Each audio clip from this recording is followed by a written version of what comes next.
All right, I'm going to go on in the iOS book. So we've gone through Chapter 1, starting here. Chapter 2, joining the Android Developer Program. Chapter 3, installing Xcode. Chapter 4, the tour of Xcode. Chapter 5, playgrounds. Chapter 6, Swift data types, constants, and variables. Chapter 7, Swift operators. Chapter 8, flow control. 9, switch statement. And we're on about 10 right now. I'm going to try to do this today. This is what I decided to do, whether this is a right thing or wrong thing. Is today I'm just going to be almost just straight lecture. But then what we'll do on Thursday is I'll just create the same project. I don't know when I'm going to find time to do this, but I'll find time to do it. Create the same project both in Android and in Swing, and try to show you a bunch of the stuff that we're going over, because there's some similarities between the stuff in the chapters and there's some differences. So we'll go over Chapter 10, Functions, Methods, and Closures. Chapter 11, Basics of OOP. Chapter 12, Introduction to Swift, Subclassing, and Extensions. Chapter 13, Arrays and Dictionaries. 14, Error Handling. 15, iOS 9, App Development Architecture. 16, this one, if you're going to read a chapter in here, I guess I'd read Chapter 16, because it's not hard, but they show you how to create a simple program. It's a simple temperature conversion program, and then at the end of it, they introduce you to the concept of auto layout. All right. Chapter 17, views, windows, and the view hierarchy, and then 18 through 24 are all on auto layout. 18 is an intro to auto layout. 19 is how to set up auto layout constraints in Interface Builder. Chapter 20, they've got an example. Chapter 21, they show you how to do it in code. Chapter 22, they show you how to do it semi-code. Chapter 23, they show you how to do it using what's called the visual format language.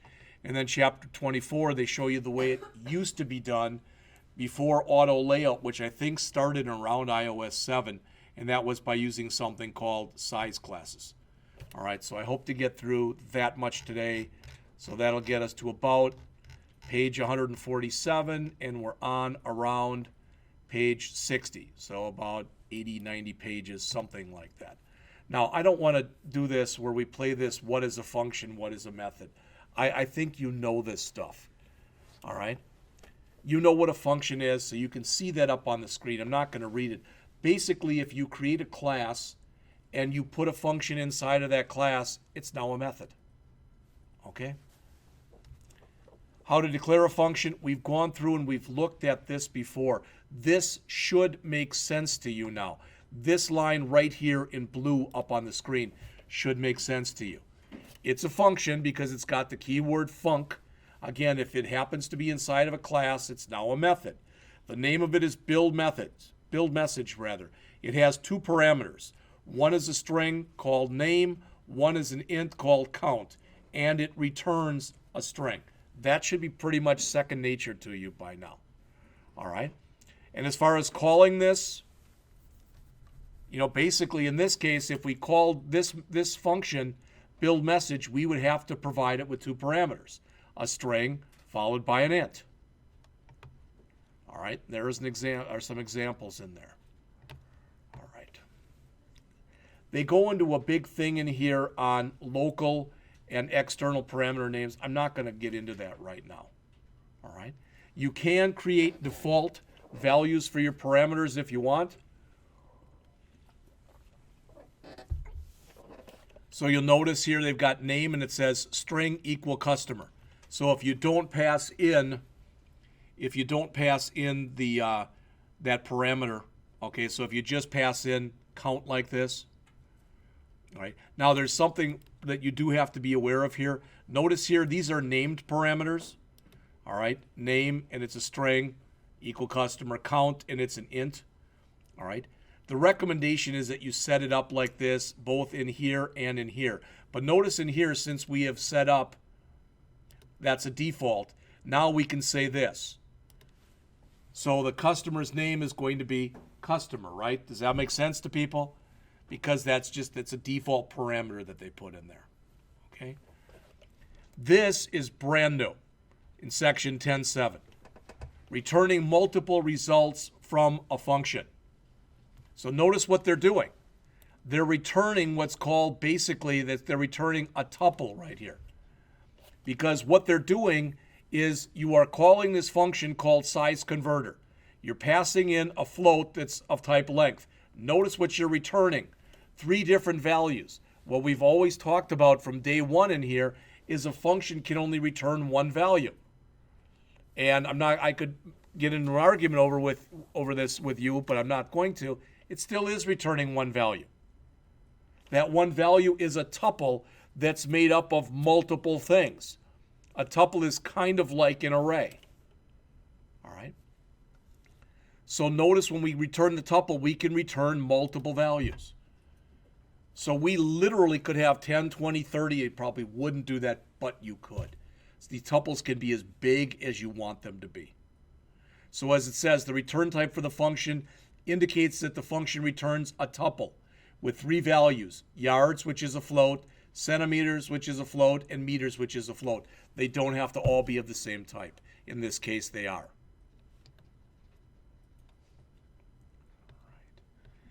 You can also, and you can do the same thing in PHP, although we didn't really hit on it much in there.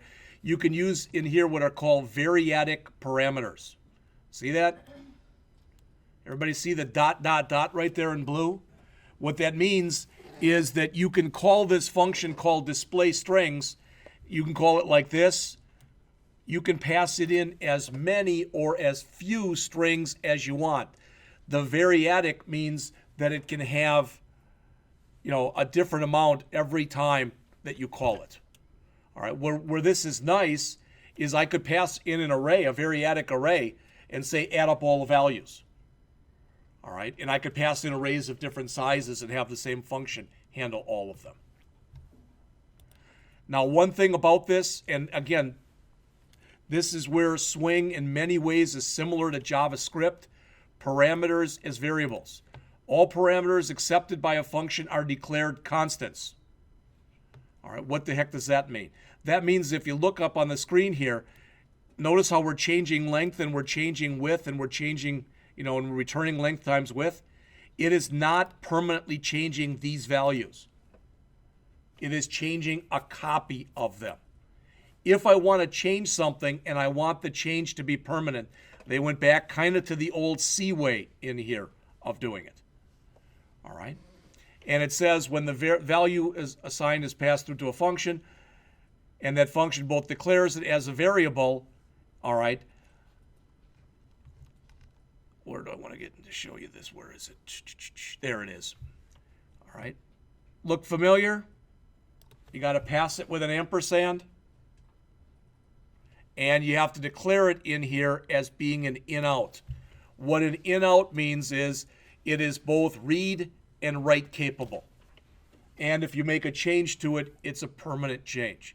So when we worked in C last semester and you passed things with an ampersand and you used it with an asterisk, here you still pass it with an ampersand, but you put the word in-out in front of it, which means the same thing basically. But they decided not to use the asterisk in here because that's the hallmark of the Objective-C programming language, and people just found it too much.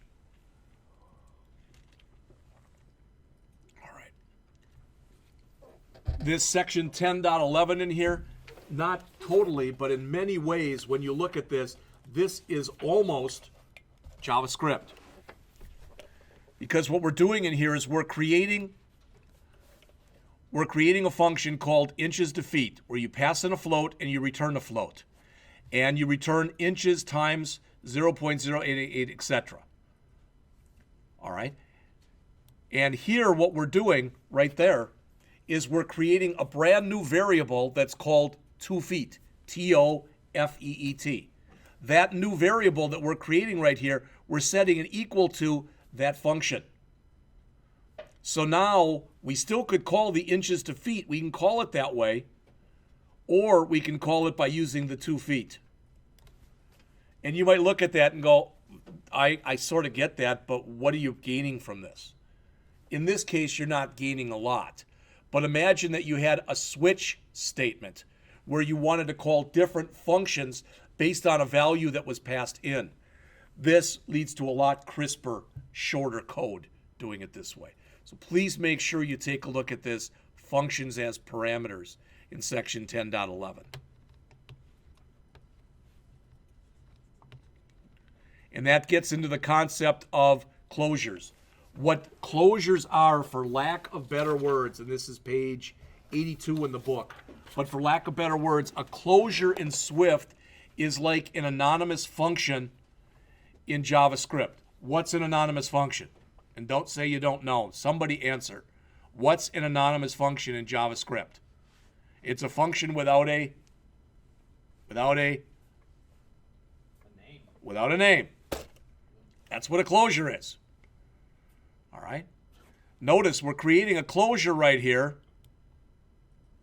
We're never naming this. Let multiply equal. No, that's not the name of it.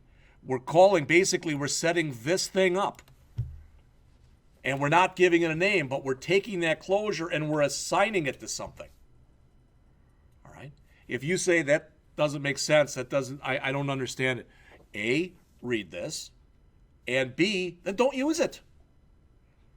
Okay? I did want to mention something to you, and I'm glad I thought of this because I forgot to, but I'm going to mention it to you right now. Please look up on the screen here.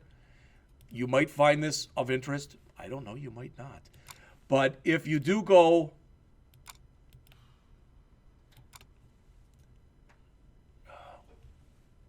out to the P drive, which I was not there, but if you go out to the P drive for the class, I found something online last week that you may be very interested in. Don't print it out because it's like 750 pages. Where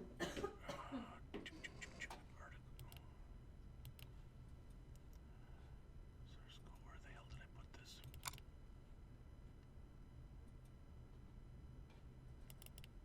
That's not it. All right, I've got to find it, but someplace up here, I finally found the Swift, there it is, the Swift programming language. This is Apple's Swift guide. So this literally has everything there is in the language in it. All right? It's 734 pages. So it's under the P drive for the class, and it's in here under the Swift programming language. Notice it's like about 6 meg. It's not a small file, but it's something that you can take a look at. And what's really nice about it is virtually anything that's in this book is in there. And Apple does a good job, basically, of when they go over a new concept like this, of giving examples. So there should be plenty of examples in there also. So if you don't like the book, you might get more out of using that. I don't know. Yeah, I grabbed it right from Apple's site. It didn't cost anything.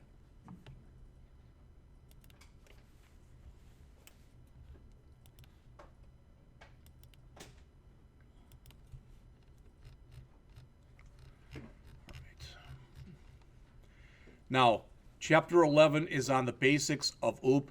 You should already know what an object is.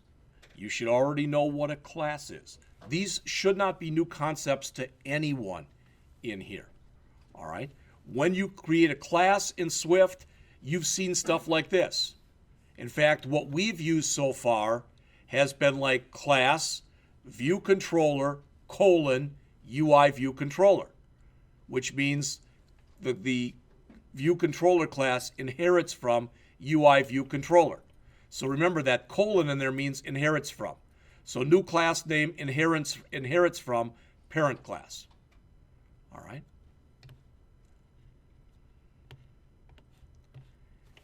If we add instance properties to a class, again, this should all be review. So if I create a class called human being, okay, and for that class, I put instance properties in there of height, weight, eye color, and hair color. And I create 4 human beings. Each human being can conceivably have a different height, a different weight, a different eye color, and a different hair color. All right?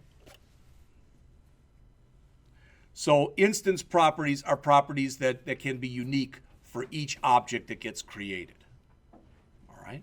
You know how to create methods already because it's just a func that's inside of a class. That's all it is. So it works the same way.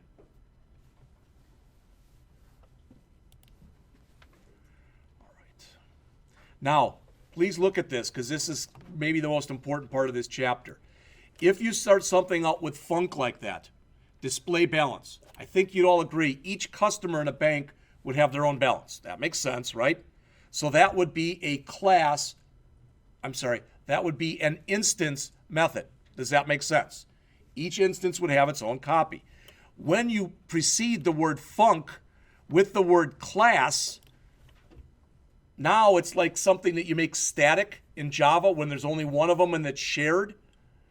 Because I don't have to sit there and say, okay, the maximum balance that anybody can have is $100,000. I don't have to do that for every bank customer. I only have to do it once, and I can use it for every bank customer. So when you put the word class in front of it, then rather than it being an instance method, it becomes a class method. That there's only one of them that's shared by every object. Does that make sense?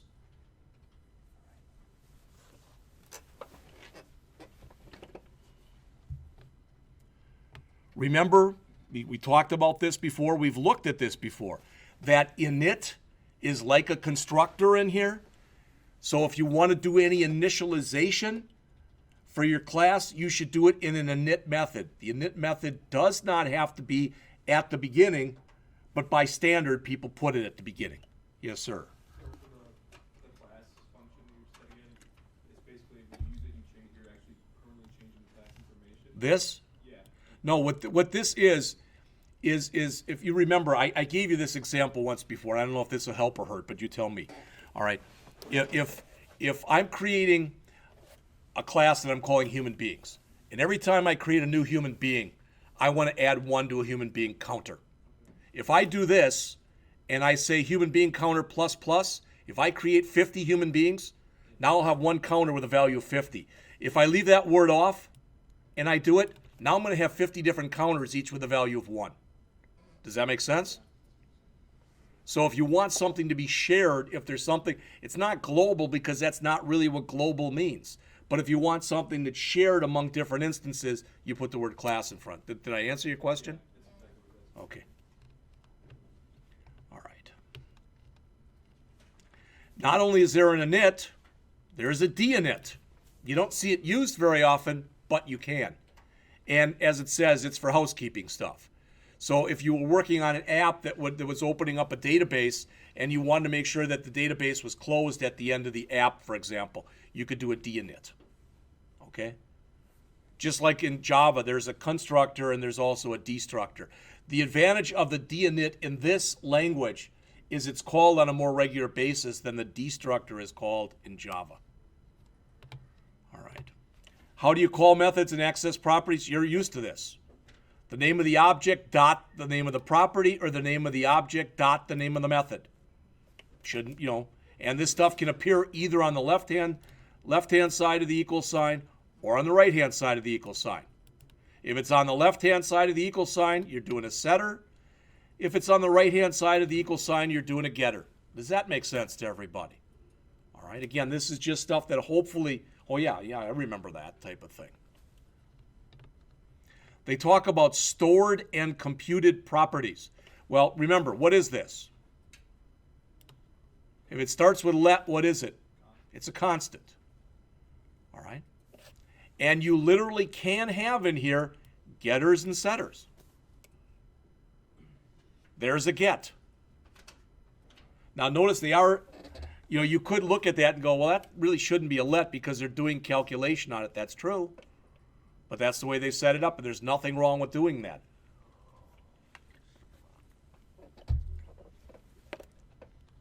There's also a set.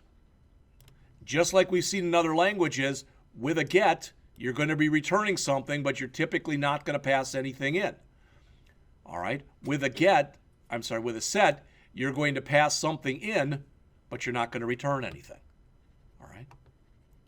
Remember the word self, we use that instead of the word this.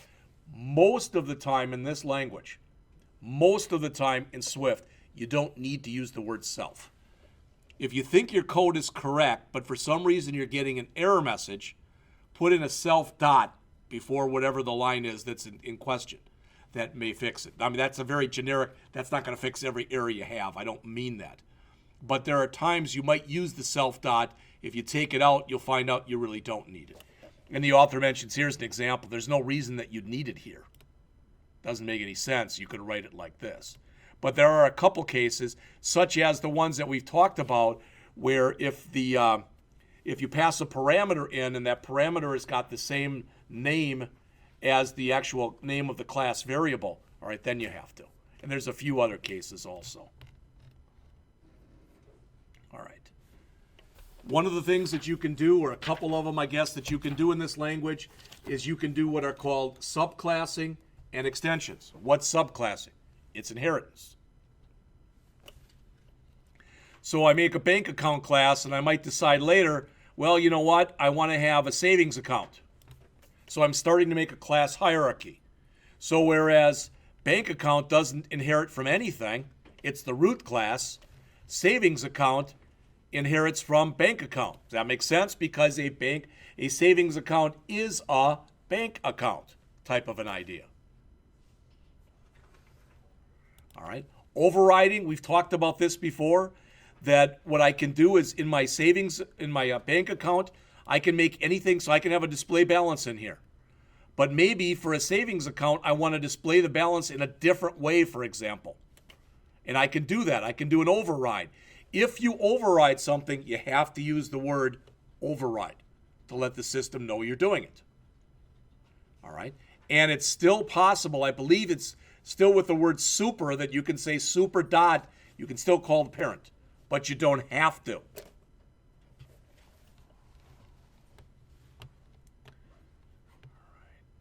Here's an example. All right, so what are we doing here? Well, this is savings account, right? But, so in our savings account, we're setting the interest rate, but we're calling super dot init to do the account number and the balance, because that was done in the bank account. You may or may not notice this, but this is a really important thing. They decided to go the different route from Java. With Java, you've got to call super first. Here, you've got to call super second. You've got to do all the stuff that this routine would do for initialization first, then you call super.init. All right, so that's calling the constructor of the parent. All right, so since this is a savings account, that line is calling the constructor of a bank account, which is going to set the number and the balance for us. And they go through this as you go through the whole thing. So that's typical inheritance. Another thing that you're allowed to do in this class, or in this language rather, which is kind of a neat thing, depending on your point of view, is you can use what are called extensions. What that means is that you can go to any class, either one you've created or even a Swift class, and you can add anything you want to it. So you can add your own methods to an existing class, whether it's your class, or if you're working with other people, if it's a class somebody else created, or if it's a Swift class. All right, so as it says, extensions can be used to add features such as methods, initializers, etc. to an existing class without the need to create and reference a subclass. So you do it instead of subclassing, instead of using inheritance. All right, and you use it with the word extension. So what they're doing here is they're extending the built-in Swift class called double. And you know what doubles are. But now we've added two methods to this, where we can now square a double or cube a double, and it's part of the double class. So you might look at that and go, okay, I even sort of get it. Why? What the hell would you do that for? And the idea is you don't have to create a brand new class. You can piggyback onto something that's already out there. You never have to do this, but it's a feature that's been provided. So if you go out and you go, you know what, this class has got almost everything I wanted. It's too bad it didn't have this method. Now with an extension, you can add that method. Does that make sense? Did you have questions, Zane? I thought your hand was... What's the difference between overriding it and doing that? No, with overriding, you're taking something that exists, but here you're adding something brand new to it. Okay. All right? Okay. Overriding is not the same as that. No, with overriding, it's like if I've got a parent, so I've got a parent here, and the parent it's got method in here. It's got func x, all right, and x has an int and a float, and it returns a float, all right, and I've got some code in here. I don't care what it does, but now I've got the child, and now I want to go and override it. So I say override func x. It still has to have the same signature, still has to have int, float, and it has to return a float, but everything that goes in here, there, can be totally different from what's in there. All right.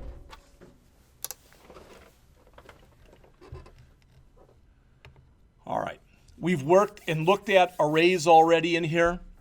Remember that if you create an array and you use the word let, everybody hear that? If you create an array and you use the word let, since let means constant, that means that's an array that can't be changed. So for instance, if I wanted to create an array that was called months of the year, I might create it using a let, because unless you plan on adding another month, there would be no reason to make that a var. But if I want the array, if I want to be able to add to the array, or remove things from the array, then I use var for it. And that's what they're talking about in here. That here's an example where I'm creating an array and I'm initializing it. All right. Now, do you notice this? See where it says var, etc.? It infers that these are strings. That makes sense? Okay. And you say, well, wow, look, those are all strings, and here, they'll show another example of strings and some other stuff. Can I mix data types in an array? You can. And there's actually two ways that you can do it. So notice here we're saying var tree array equal pine, oak, and yew. And we're letting the system refer or infer that those are strings. We could also do it like that, but otherwise we're inferring it. If we would have put in here, for example, tree array, and I had said pine, and then maybe in here I put $100, and here I put, I don't know, false. If I do it like that, if I put non-values like that in there, then it will infer that instead of this being string, it's of type object. So if your array is of type object, you can use different data types in there. All right, just so you know that. All right, because the author says he says up here, they must be the same data type, and he says, but not really, and I'll tell you why later. So I'm telling you why now. All right. One of the things you can do in this language that you can't do in most languages is this. That's creating a brand new array that's called price array. It's an array of floats that literally right now has nothing in it.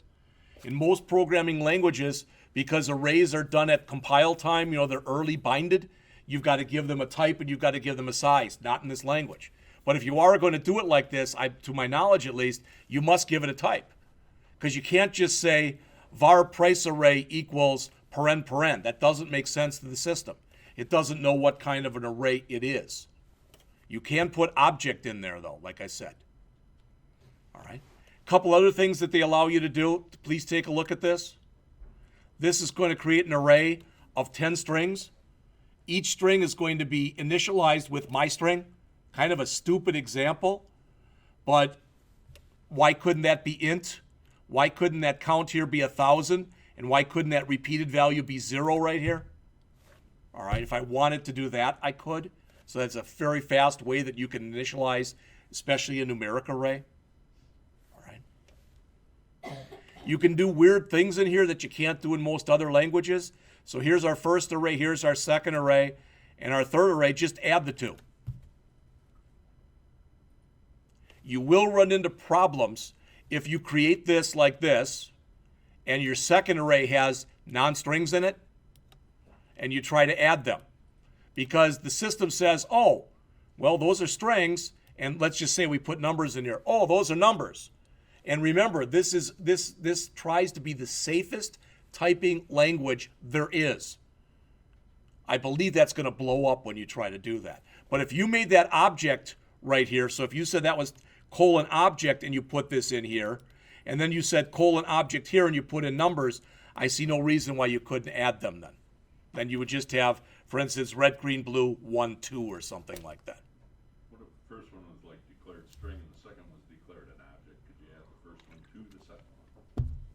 I think you could, but I think you'd have to cast the first one. All right, as far as I know, it doesn't even like it when you add an int and a long. It doesn't even like that, because it's saying, oh, wait a minute, there could be a problem here. All right, they tout themselves as being the most type-safe language that has ever been. So I could be wrong on that, but I don't think I am. All right. Remember, the count is what you use to find out how many elements are in the array. And do people realize this? You know, it's funny. I was watching this the other day on one of those videos. It could have even been one from Rob Percival. I don't have any idea. And I'm probably as guilty of what I'm about to show you as anybody else is. But let's say that I create an array. So I already have an array. And now I want to do this. For var I equals 0, I less than, so we've got an array called numbers. Numbers dot length, I plus plus. Right? We all know how to do that, right? You've done that probably hundreds of times.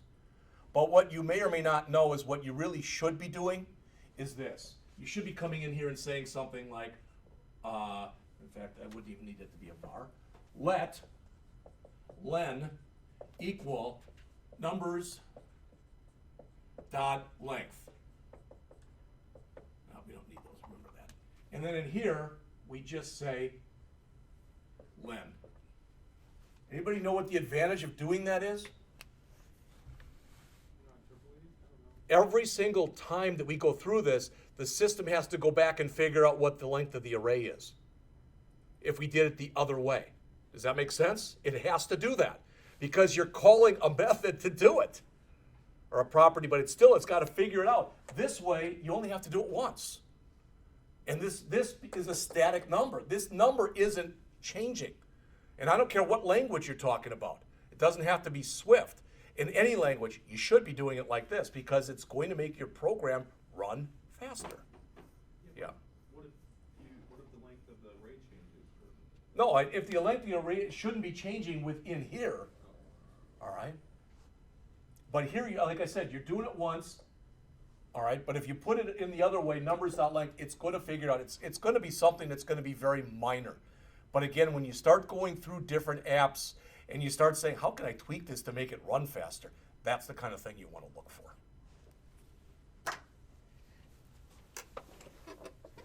You can add items to an array. You can say dot append. You can say plus equal.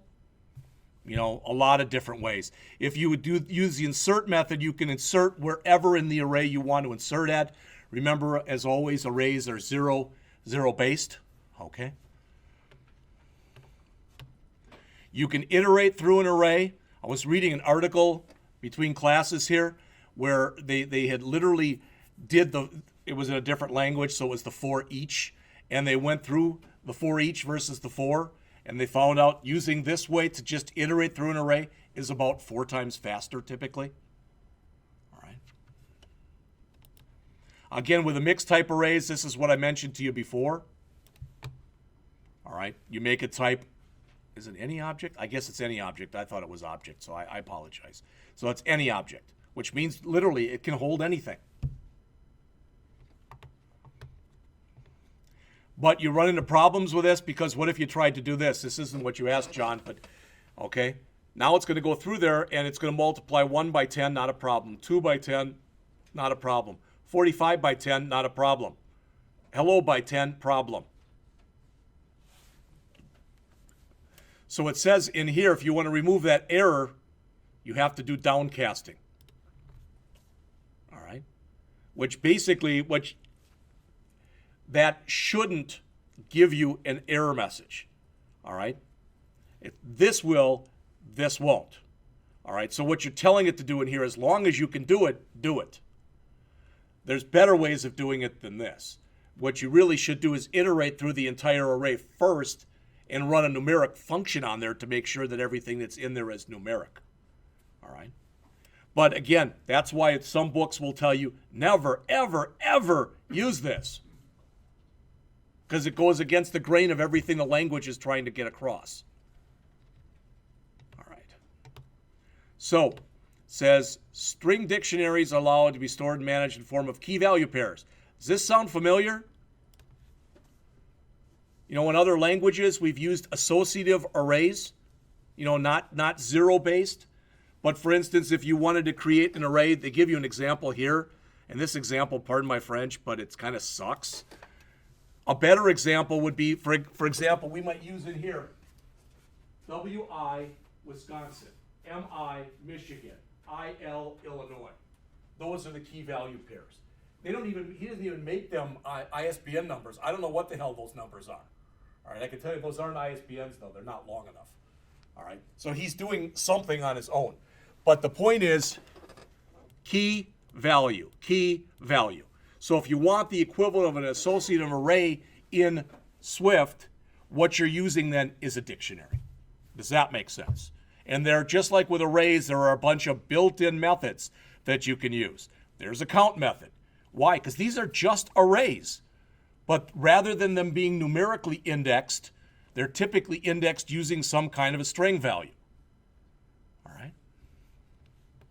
And basically all the stuff that we looked at before, all right, they have equivalents for adding, removing, etc.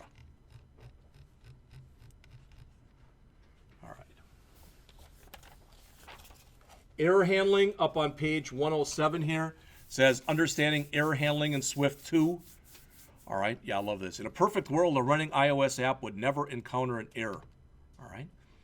And it's amazing the kind of stuff that can cause errors to happen, whether it's this language or Android or anything. All right. And a lot of times you look at it and you're like, wow, there's nothing wrong with this line of code. Then probably there's nothing wrong with that line of code. It might be there's something wrong with the context in which you're using it, but the line of code itself may not be erroneous. All right. There may not be an error in it. Okay. So they talk in here and they give you some examples. Again, some of this stuff should look familiar. Zane, you mentioned this before. Notice they're creating an enumeration. All right. So what they're saying, and this looks weird because this isn't the way you enumerate in other languages. All right. You're going to end up using this in a switch statement later, but these are going to be the kind of errors that you can encounter.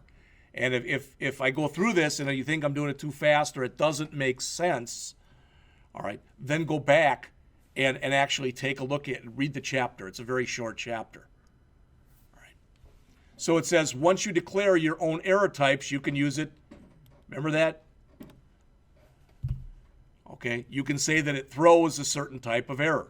So the example that they put in here, there's the enumeration, and you use a new statement that they put in here that's called a guard statement with it. All right. And what this means is, okay, if the connection is okay, then keep going. Otherwise, throw this exception. Then you come down there and you say, okay, I made it down to here. If the connection speed is greater than 30, keep going. Otherwise, throw this exception. And if you found anything else that's wrong, throw that exception. It's like using a series of try-catch types of things. But this is what's used in here. All right? And if you said, well, geez, why'd they do that? Well, I didn't write the language. All right? And again, I didn't give you much on it, but as mentioned, if I go back here to the Swift manual and I type in guard, someplace in here, and I don't know where it'll be, but I can guarantee if guard, okay, there's one. Let's look at the next one. Someplace in here, a guard statement. All right? Like an if, execute statement. So if you want a little bit more on it, there's some. All right. And someplace in here, though, has got a thing on the guard statement.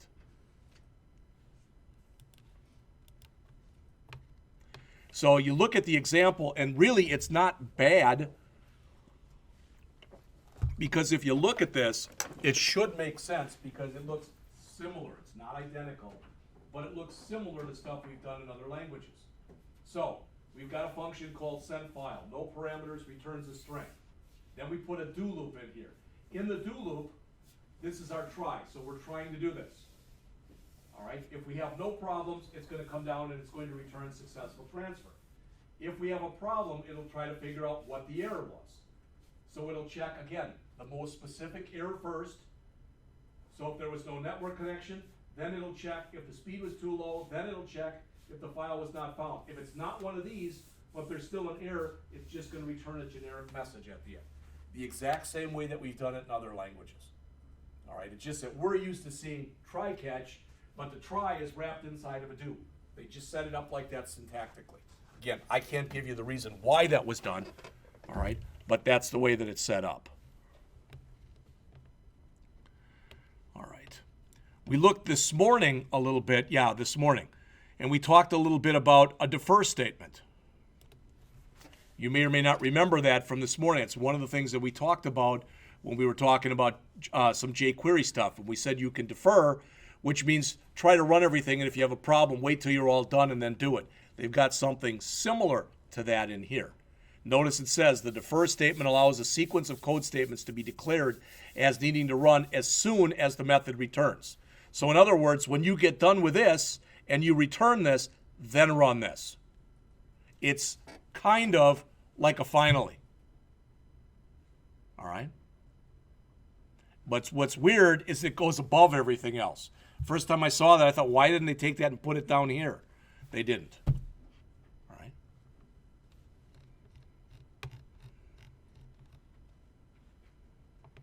All right, let's look at this chapter and then we'll take a break.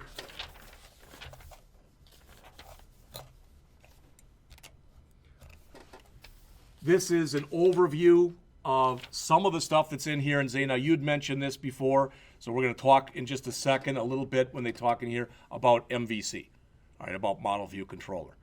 So what they show in here is it says iOS consists of a number of software layers. Again, the farther down you get, the closer it is to hardware. The farther up you get, the closer it is to you and me. You know, operating systems are used to be called the man-machine interface. Now I guess more better called the person-machine interface. But it's the thing that's between you and the machine itself. Well, you see now you've got several layers that are in here between you and the machine itself. All right? And they talk in here about Model View Controller. And I'm going to give you a little shtick, and some of it you may have heard before, so if you have, sorry.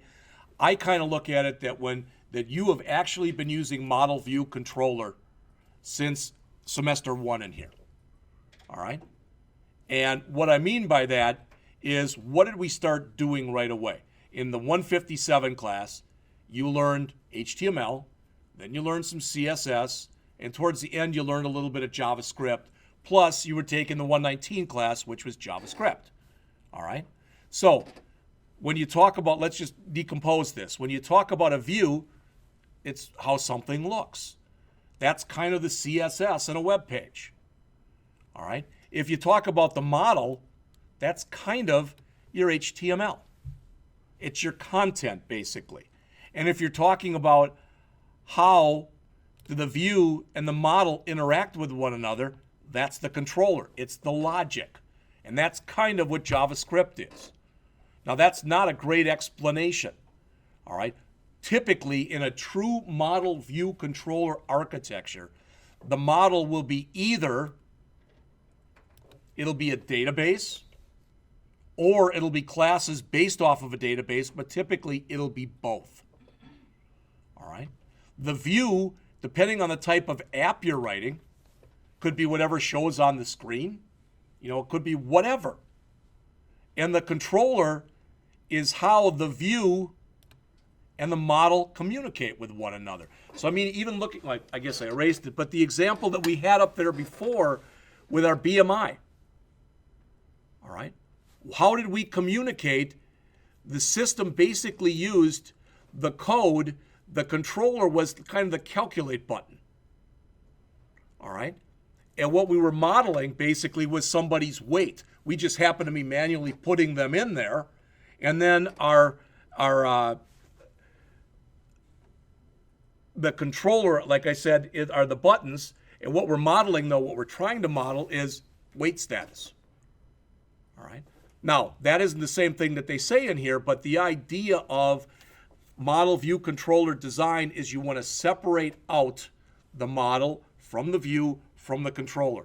And the whole idea behind that is you want to separate it out so that it's kind of plug and play like we talked about before. Then I can write some code and I can plug it into another app if I've got something that's similar. All right. And I think I told you this earlier. I still always remember this, that years ago I taught a Java class, and the whole first half of the book, the whole app looked like this. There was a little dot right here, and there was a button here that said grow, and there was a button here that said shrink. And every time you click the grow button, that little dot got 10 pixels bigger. Every time you click the shrink button, it got 10 pixels smaller. What you were modeling there was it was supposed to be like you blowing up, inflating, or deflating a balloon. That's what you were modeling. All right.